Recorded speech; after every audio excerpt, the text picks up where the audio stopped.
did Jesus make himself more valuable to others? What did he do? He empowered his people. He allowed his people the opportunity to try. He sent them 2 by 2. Go. Take nothing with you, just go. Okay? And after that, come back, share with me your experience. But he allowed them to try. If you as a leader don't allow your people to try, it means you are very unsecure or insecure. You keep everything within yourself. Only secure leaders will let go and empower your people. However, when you do empowerment, don't forget, you also have a lifeline. In the event they need help, you are there to help them. You don't just let them go. So this is one thing Jesus did. He empowered people. He had that heart to allow people to try to grow on their own. Next, he was teaching. He was able to teach. Sermon on the Mount in Matthew 5, 6, 7. He was teaching. Right?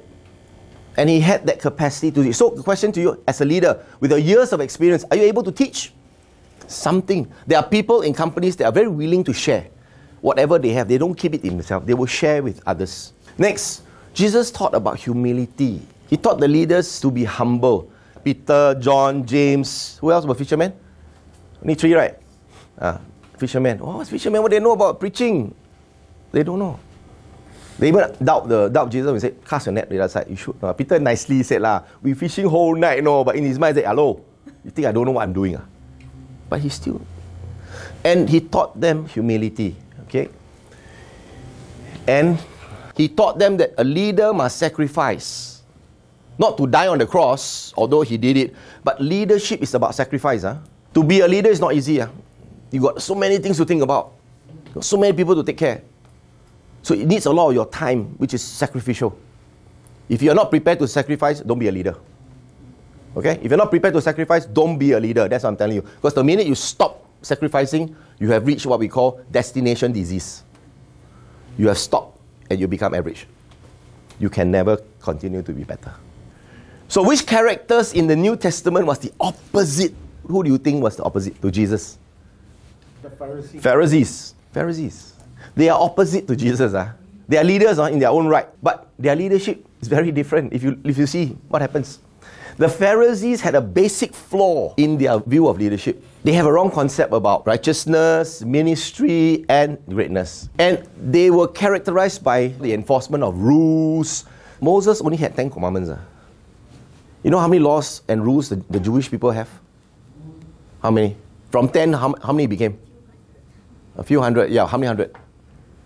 From 10, they multiplied it to how much? I mean, Jesus multiplied the fish and loaf, but these guys also quite good at multiplication. They changed from 10 to about 600 plus. All the difficult tasks were assigned, but they did nothing.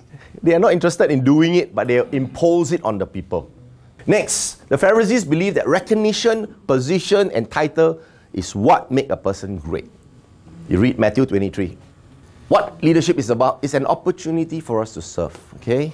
It is not a trumpet call for you to be self-important. It's about serving people. Remember this? The Pharisee and the poor man coming to pray. And the Pharisee's prayer was, how good I am, how good and all this stuff, all the fasting I do and the charity that I give. The poor man at the back wouldn't even dare lift his eyes to God. And he said, Lord, I'm a sinner. You look at the picture of the Pharisee. Oh, show off. They like to dress very nicely. Like to look good. They want to know that they are powerful. So they place attention on outward appearance. That's why Jesus told them, you stand in the, in the open and show off, and you're fasting, like what your face want to reach the floor and all that stuff. It's all about outward appearance. They only want to be looking good, but taking it easy. They are not walking the talk. They talk only. They don't walk the talk. So that's not what leadership is all about. So this is in direct contrast to Jesus. That's why every time Jesus comes, he will say, woe to you Pharisees, woe to you Sadducees. Because it's true. They are not doing it, but they're just imposing themselves and their laws on the people. So Jesus is concerned with your heart, not about your appearance. It's not the outside, it's the inside. A servant leader's focus needs to be on the people, not on the power or the position. That's why he was crucified. Jesus was crucified because he went against the power and the position. The Pharisees felt threatened. The chief priests felt threatened. Because if they followed Jesus' way, they will be washed out. They will have no authority and no more position, no more power. Jesus said, whoever wants to be great among you must be your servant. And whoever wants to be first must be slave to all. It's the reverse. That's what leadership is all about. It's about servanthood. Martin Luther King said, everybody can be great because anyone can serve. Unfortunately, out of the 12, one guy didn't follow.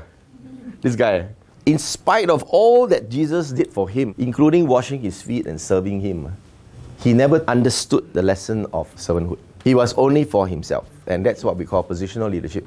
It's about me, it's about ego. So, how good and mature leaders relate to what people do? Firstly, they listen to their people stories. How many of you actually spend time having lunch with your group, going out, just understanding them as a person?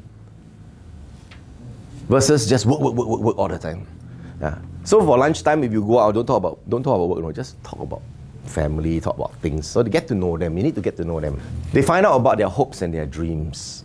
They become acquainted with their aspirations. Okay, you work in a company, you just come in, you're working with me. What are your aspirations? What do you want to do 5 years later? What's your plan?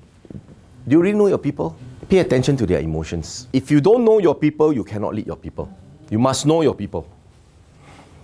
It's about caring and sharing and lifting others. Lifting them up. It's about putting others first. It's about them. It's not about us all the time. It's not about leaders all the time. Focusing on what others want and make things better for others so it benefits, grow and develop them. That's our job as a leader. The bottom line in leadership is this. It's not how far you advance yourself, but how far you advance others. So this is to achieve serving others and adding value. It's not about us as a leader, it's about them. Zig Ziglar said this, he climbs higher who help another up. So being a leader is about bringing people with you up the mountain. It's not you staying on the mountain and see the view so nice. It's bringing people up the mountain with you. Then you can move on to the next mountain. So, when is the perfect moment to do all this? When do you think it's the perfect moment to do all this leadership stuff that I just told you about? Don't wait for the perfect moment. Take what you have and make it perfect. If you are appreciated, if your boss appreciates you, you will want to do more. You somehow want to give back. So in summary, how do leaders add value? Firstly, truly value others. And then make yourself valuable to others by having something to give. Know and relate what others value. Don't wait until they give you the tender letter. Too late. John says, you will lead better by asking questions and not by giving directions. So when you ask, you're not imposing. When you're telling, it's imposing. People don't care how much you know until they know how much you care for them. They don't care. You may be the PhD, but if you don't care for me, I don't care for you. It's a heart-to-heart thing. It's not a head-to-head thing. Leadership is about touching the heart. Right? First you touch the heart, then you ask for a hand. Leaders find the people before they lead the people. It means you must know your people before you can lead them. If you know them only superficially, you won't be able to lead them. If you know them intimately, you will be able to lead them better. So let us add value and serve like Jesus, okay? Too much in the world is about me, me, me. Time for you, you, you.